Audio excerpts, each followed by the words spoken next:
하나님께서 다윗에게 많은 축복을 주십니다. 하나님께서 우리에게도 많은 축복을 주시는데요.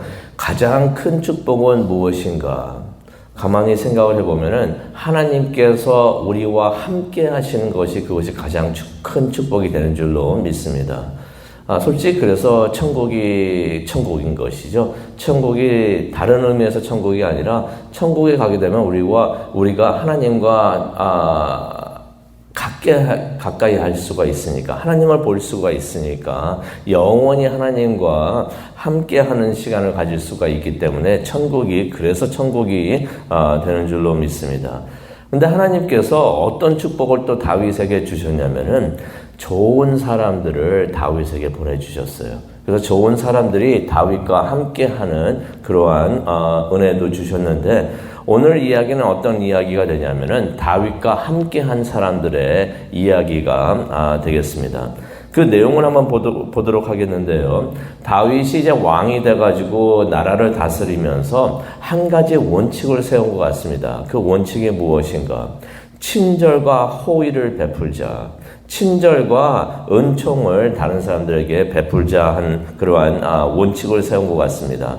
그래서 우리가 어저께도 봤죠. 요나단의 아들 무비보셋을 찾아가지고 호의를 베풉니다. 은총을 베풉니다. 그러면서 이제 사울에게 속했던 모든 땅들을 그에게 돌려주는데요. 또한 이 무비보셋을 자신의 아들같이 그렇게 챙겨주면서 돌보아주는 것을 우리가 보게 됩니다.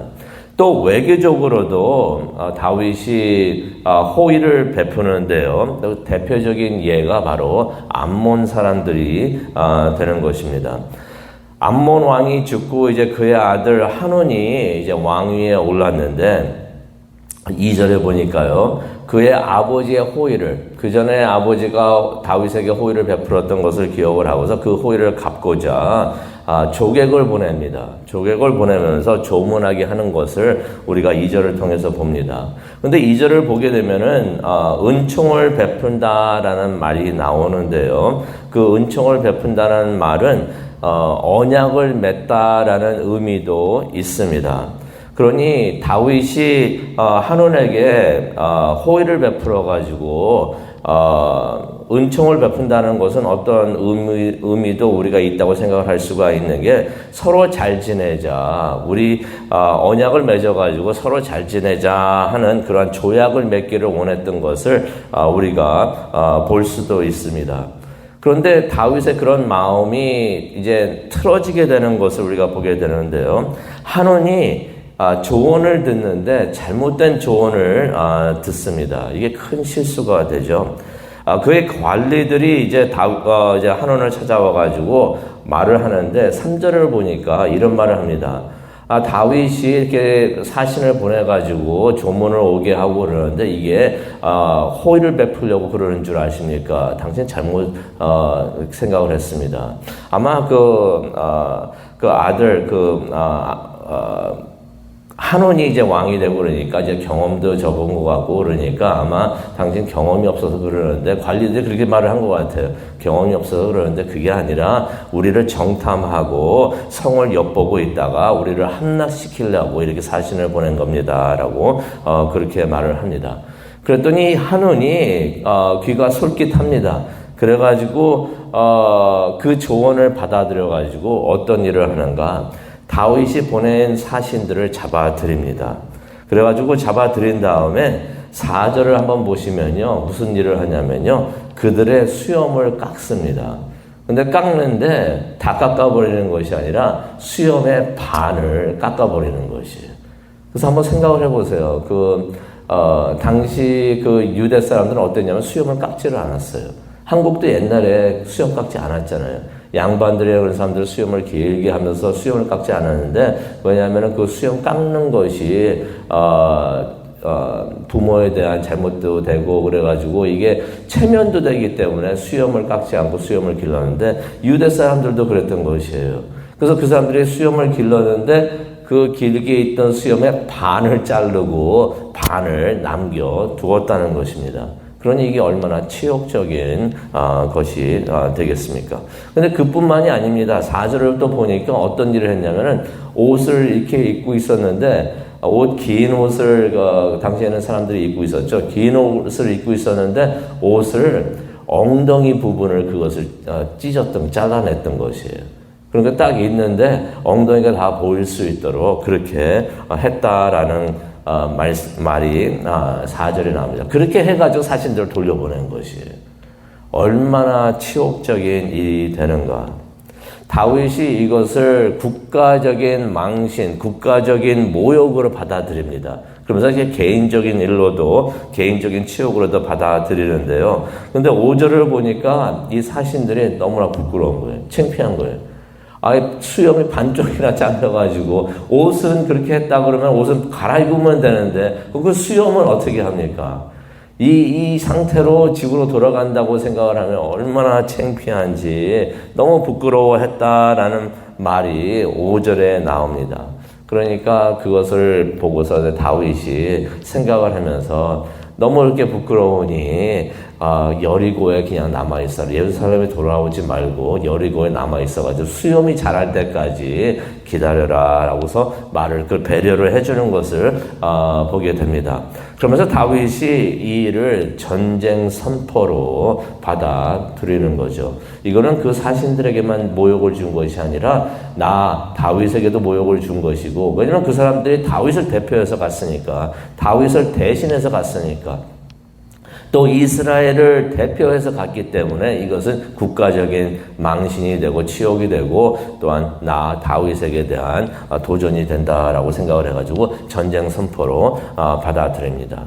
그런데 이 한온이 경솔했던 사람이라는 것을 우리가 알 수가 있는 것이 5절을 보게 되니까 자신이 그렇게 다윗의 사신들에게 모욕을 줬는데 이것이 어떤 결과가 가지고 올 것이라는 것을 생각을 못했던 것이에요. 그래서 5절을 보게 되시면요. 사람들이 이 일을 다윗에게 알리니라. 사람들이 크게 부끄러워하므로 왕이 그들을 맞으러 보내며 6절이 되겠습니다. 암몬 자손들이 자기들이 다윗에게 미움이 된 줄을 알고라고 나오는데 여기서 알고라는 게 무슨 말이냐면 그때 깨달았다는 것이에요. 한온이 다윗의 사신들에게 모욕을 준 것이 이것이 이런 결과를 가지고 올 수가 있겠구나, 전쟁이 터질 수 있겠구나 하는 것을 그 한온이 그때서야 그것을 깨달았다는 것입니다. 그러니 얼마나 경솔했던 사람이었는가 그런 것을 우리가 볼 수가 있는데, 그러면서 전쟁이 일어나게 되는데 자신들은 이스라엘과 전쟁을 할 준비가 전혀 되어 있지 않았던 것이에요. 그래서 6절을 보게 되니까 급하게 외국인 용병들을 고용을 합니다. 그래서 역대상 19장 6절을 보게 되면 이 내용이 또 나와 있는데요.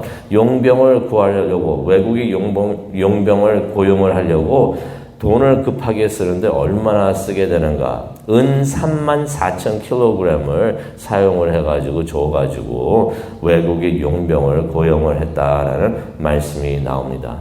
그러면서 이제 33,000명의 연합군을 만들어가지고 이스라엘을 공격을 합니다. 어떻게 공격을 하냐면은 암몬 사람들은 남쪽에서 이스라엘을 치고요. 외국인 용병들은 북쪽에서 내려오면서 이스라엘을 공격하는 것을 우리가 보게 됩니다. 이스라엘 입장에서는 전쟁을 해야 되는데 좀 위급하게 됐죠. 다윗이 나가 싸워야 되는데 이게 참 힘든 일이 될 수도 있는데 이때 하나님께서 다윗을 돕습니다. 어떻게 돕는가?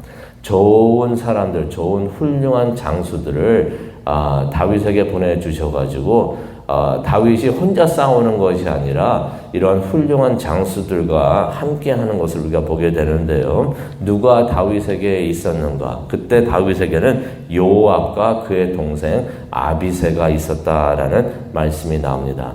전쟁 경험이 풍부했던 장수들이었던 것이에요. 요압은 북쪽에서 적을 무찌르고 남쪽 적군이 막 도망을 하는데 다윗은 나머지 적군들을 무찌르는 것을 우리가 보게 됩니다. 그래서 19절에 보게 되니까 그들이 이스라엘의 이제 속국이 되는 것을 우리가 보게 되는데 이스라엘이 이렇게 승리를 이끌면서 더욱더 이스라엘 그 나라가 커지고 세력을 이제 넓혀가는 것을 우리가 보게 됩니다.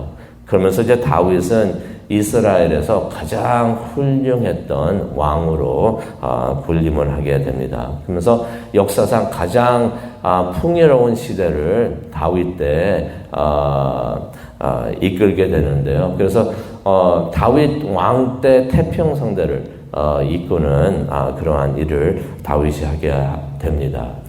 사람들이 그래서 다윗 시대가 가장 좋았다라는 말을 많이 하고 다윗의 그 시대를 오게 하여 주시옵소서. 그래서 유다 사람들은 아직까지도 그런 기도를 하는 사람들이 많이 있습니다.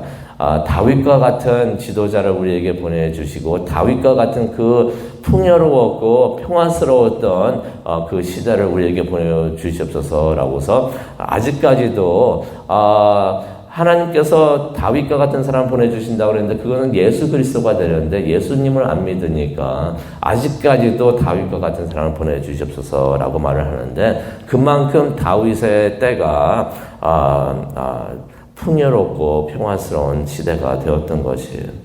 그런데 우리가 말씀을 보게 되면은 이것을 다윗이 혼자가 한 것이 아니다 하는 것을 우리가 보게 됩니다. 오늘 말씀을 통해서도 요압과 아비새가 함께 하고 있었구나.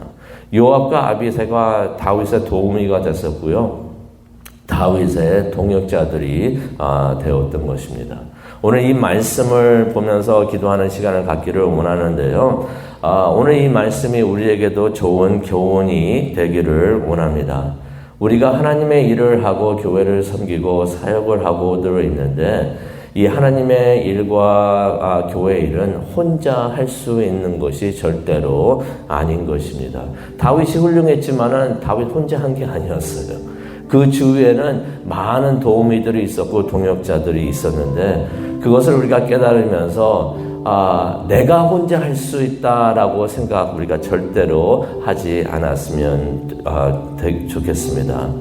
하나님의 일이라는 것은 혼자 할 수도 없지만은 혼자 하려고 해서도 안 되는 일인 줄로 우리가 압니다. 함께 하면서 우리가 하나님을 섬기고 교회를 섬길 때 어느 때보다 누구보다도 더 잘을 할 수 있다는 것을 우리가 깨닫기를 원합니다. 그래서 우리가 기도하기를 원하는데요. 함께 주의 일을 할 사람들을 하나님 보내주시옵소서.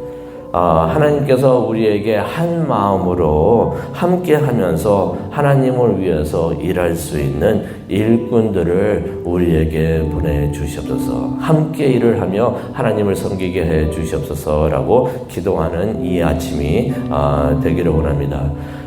하나님이 우리와 함께 하셔야지 우리가 승리할 줄로 믿습니다. 그런데 하나님께서는 우리와 함께 하시는 것을 하나님의 사람들을 우리에게 보내주시면서 또 그렇게 그것을 우리에게 보여주시는데 하나님의 사람들 우리에게 보내주시고 함께 하나님의 교회를 세울 수 있도록 하나님 도와주시옵소서. 그래서 우리 교회가 함께 세워가는 교회가 되게 하여 주시옵소서라고 기도하는 이 시간 되기를 원합니다. 또 그런 교회가 됐으면 좋겠습니다. 그것을 위해서 기도해 주시면 감사하겠습니다. 기도하시겠습니다. 사랑과 은혜가 충만하신 하나님 아버지 감사합니다.